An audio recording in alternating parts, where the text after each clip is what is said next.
कोई तो ऐसी जगह हो, कोई तो ऐसा इंसान हो जहां आपको पर्दे की जरूरत ना हो, आप खुल के अपने मन की बात हर बात कह सके। इंसान को इंसान बने रहने के लिए कम से कम 2-3 ऐसे रिश्ते चाहिए होते हैं जहां वो पूरी तरह से सहज होकर रह सके, जहां उसको पर्दा न लगाना पड़े, जिनके साथ आप अपने मन की हर बात खुल के कर लेते हैं। शंकराचार्य के हिसाब से ये जो दुनिया हमारी है, ये भी एक तरह का सिमुलेशन है। अंतर सिर्फ इतना है कि हम कैरेक्टर हैं और उस वीडियो गेम का रिमोट किसी और के हाथ में है। कोई हमारे साथ खेल रहा है और हमें लगता है कि मैं सीए बन गया, वहां से बटन कैसे चलाया, अब सीए बन गए। और आप उछल रहे हैं, ये कर रहे हैं, वो कर रहे हैं, अचानक उससे गलती हुई, यहां मामला खत्म। जैसे वीडियो गेम में आपसे गलती हुई, 15 वाला खत्म हो जाता है।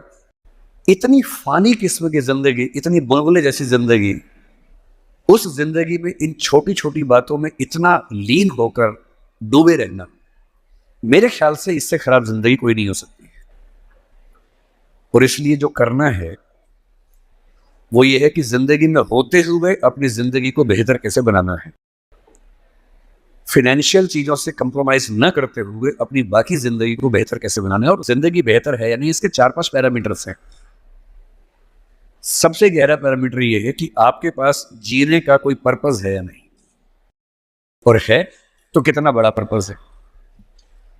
कुछ लोगों के पास होता है, मुझे सबको हरा देना है, फर्स्ट आना है, 1 करोड़ कमाना है, ठीक है, पर्पस है, पर ये पर्पस बहुत दूर तक हेल्प नहीं करेगा। इससे बेहतर पर्पस होता है एक समय के बाद कि आप अपनी क्रिएटिव इनसाइट को आगे बढ़ाएं। मैं ऐसे कई सीएस को जानता हूं जो सीए है, पर उनको लगा कि मेरी जिंदगी इतनी सीमित नहीं है, मुझे कुछ और करना चाहिए। तो उनमें से एक शेखर कपूर बन गया, उसने मिस्टर इंडिया फिल्म बनाई, बैंडिट क्वीन बनाई, कितना कमाल किया। एलिजाबेथ फिल्म बॉलीवुड में बनाई। वो चार्टर्ड अकाउंटेंट है, और उसको एक दिन समझ में आ गया कि मेरा सीए वाले काम से ना जिंदगी कमाल की नहीं हो पाएगी। ठीक है, मैं कुछ कुछ कर लूंगा, लेकिन वैसी नहीं हो पाएगी जैसे मैं चाहता हूं। और बहुत सारे सीए हैं। एक सीए को लगा कि मुझे देश को भी सुधारना चाहिए, वो सुरेश प्रभु बन गया, रेल मंत्री बन गया। एक और सीए को लगा कि मुझे एक नई पॉलिटिकल पार्टी में ईमानदारी का संदेश लेके जाना चाहिए, वो राघव चड्ढा बन गया। इतने सारे सीएस हैं, कोई पॉलिटिक्स में आ गया, कोई उद्यम में चला गया। एक सीए बाहर से पढ़ के आया, उसको लगा मुझे तो मीडिया की दुनिया को रेगुलेट करना है, अच्छा बनाना है। उसने एक मैगजीन शुरू की, इंडिया टुडे, और धीरे धीरे वो आज तक का मालिक बन गया। अरुण पुरी, वो भी सीए है। क्यों सीए होके ये मान लेना है कि मेरी जिंदगी इतनी ही है। एक यंग सीए सिद्धांत चतुर्वेदी फिल्मों में इतना सुंदर एक्टर बन के आ गया है, अभी वो गली बॉयज में आया, शानदार एक्टिंग करता है। एक सीए को लगा कि मुझे केवल अकाउंटिंग नहीं करनी है, मुझे तो कुछ बड़ा काम करना है, स्टार्टअप करना है, वो मोतीलाल ओसवाल बन गया। इतने बड़े बड़े सीए, कुमार मंगलम बिरला एक सीए है, और सीए से पूरा साम्राज्य खड़ा कर दिया। एक सीए को लगा ये सब छोटा है, मुझे देश के लिए काम करना है, देश के लिए मर मिटना है। और आज से 2 महीने पहले उसने देश के लिए अपनी जिंदगी बलिदान कर दी। कर्नल मनप्रीत सिंह, जो कि सीए थे, वो भी चार्टर्ड अकाउंटेंट था। मेरी पहली आपसे गुजारिश ये है कि सीए बनने के बाद अपनी क्रिएटिव इंस्टिंक्ट को मरने मत दीजिए। कुछ क्रिएटिव, कुछ भी हो, वो क्रिएटिव हो सकता है कि आपको पेंटिंग करना पसंद हो, आपको पोएट्री पसंद हो, आपको फिल्म बनाना पसंद हो, फिल्म देखना पसंद हो, कुछ ऐसा। क्योंकि जो क्रिएटिव नहीं है, कई थिंकर्स कहते हैं कि जानवरों के पास जो 5 सेंसेस होती हैं, मतलब सबके पास नहीं, लेकिन जैसे गधे के पास है, गाय के पास है, भैंस के पास है, 5 सेंसेस हैं, हमारे पास 5 सेंसेस हैं। तो वो कौन सी चीज है जो मनुष्य को उनसे अलग करती है? तो वो क्रिएटिव सेंस है। और जिसने अपनी क्रिएटिविटी को ही मार दिया, फिर वो तो एक मशीन है, फिर काहे का इंसान है। इसलिए मेरी पहली गुजारिश आप सबसे ये है कि सीए होते हुए कुछ ऐसा क्रिएटिव शौक पाल लीजिए कि दिन में 1 घंटा मस्ती से गुजार सकें उसमें। वो कुछ भी हो, फिल्म देखने से लेकर कविता लिखने तक, पेंटिंग करने तक, कुछ भी हो। गाना हो, गाना सीखिए, सिंगिंग सीखिए, इस उम्र में सीखिए, तबला बजाना सीखिए, हारमोनियम सीखिए, गिटार सीखिए। कुछ ऐसा जो करते हुए डूब जाने का मन करे। बस कुआं खोदना मत सीखना, उसमें डूब गए तो मुश्किल हो जाएगा। बाकी कुछ भी जिसमें आपको मजा आता हो सीखिए। दूसरा, एक ऐसा पर्पस जीवन में रखा, बेशक इतना सा पर्पस हो, जैसे आपके लिए सबसे आसान क्या है, अपने आसपास 2 4 5 लोगों को सिर्फ इतना समझा दीजिए कि फाइनेंशियल विजडम जीवन में कैसे काम करती है, अपने पैसे का इस्तेमाल कैसे करना है, पैसा कमा के कैसे सेव करना है, कैसे इन्वेस्ट करना है, क्योंकि उस मामले में आपका मुकाबला कोई कर नहीं पाएगा।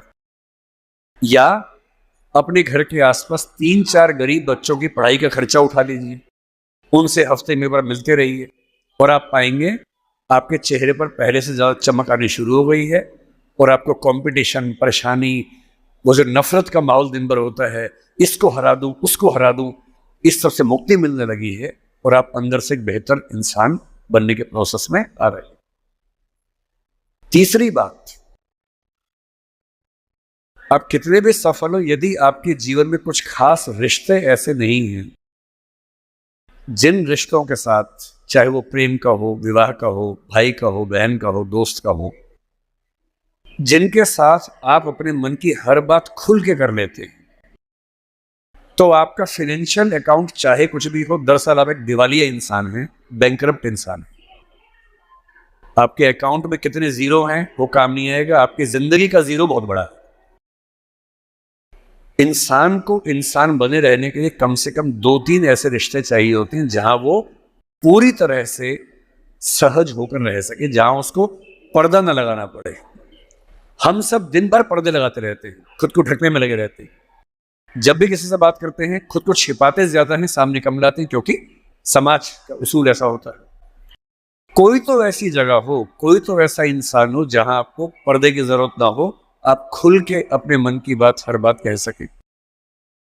इसलिए मैं अपने जो काउंटर पार्ट्स हैं, चाहे वो सिविल सर्वेंट्स हो, चाहे आप सीए हैं, मैं अक्सर कहता हूँ कि जिंदगी की बैलेंस शीट में पैसे के साथ साथ क्रिएटिविटी, इमोशनल सेटिस्फेक्शन, पर्सनल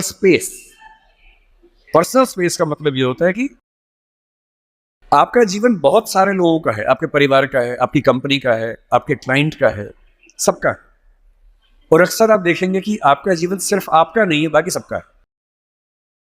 दिन भर ऑफिस में रहे, 24 घंटे मिलते हैं, 8 सोने में गुजर गए, 1 2 घंटे तैयार व्यार होने में चले गए 10। आपकी जॉब कम से कम 8 10 घंटे कम से कम लेती होगी, सीए की जॉब तो बड़ी मुश्किल है, 20 घंटे हो गए। घर पहुंचे, परिवार ने कहा कि हमारा टाइम, पति या पत्नी ने कहा मेरा टाइम, बच्चों ने कहा मेरा टाइम, उनको दिया, सब हो गया, अपने लिए कुछ नहीं बचा। और इसी जद्दोजहद पर एक शायर ने, कृष्ण बिहारी नूर ने, कितनी सुंदर बात लिखी, वो सुन के हिल जाएंगे आप। लगता है कि हम सबकी जिंदगी का स्कैन, एक्सरे निकाल दिया हो। उसने कहा, इतने हिस्सों में बट गया हूं मैं, कंपनी, क्लाइंट, परिवार, बच्चे, स्कूल, ये सारा ठिकाना, इतने हिस्सों में बट गया हूं मैं, मेरे हिस्से में कुछ बचा ही नहीं। जिंदगी से बड़ी सजा ही नहीं, और जुर्म है क्या पता ही नहीं। तो जब जिंदगी के अपने हिस्से आप बांट रहे हो सबके लिए, हो सके, मैं तो करता हूं रोज, हो सके तो रोज कम से कम आधा या 1 घंटा सिर्फ अपने लिए रखना है, जिसको मी टाइम कहते हैं आजकल के लोग। वो मी टाइम कैसे आ सकता है? उसका एक आसान तरीका ये है कि जब आप घर से ऑफिस से घर जाएं, अगर खुद ड्राइव करते हैं, वो मी टाइम हो सकता है। उसमें फोन को ऑफ कर दीजिए, अपने आप से बात करते हुए चलिए, अपने आप से सवाल, अपने आप से जवाब, अपने आप से ठहाका मार रहे हैं, कुछ सोच रहे हैं, उधेड़-बुन में हैं। अगर वो नहीं मिलता टाइम, तो घर पे या ऑफिस में कुछ आधा घंटा निकालिए, कागज पेन लेके बैठिए, कुछ पॉइंट्स नोट कीजिए, और रोज सोचिए कि आज का दिन मेरी जिंदगी को किस तरह से कंट्रीब्यूट करता है, अगर करता है या नहीं करता।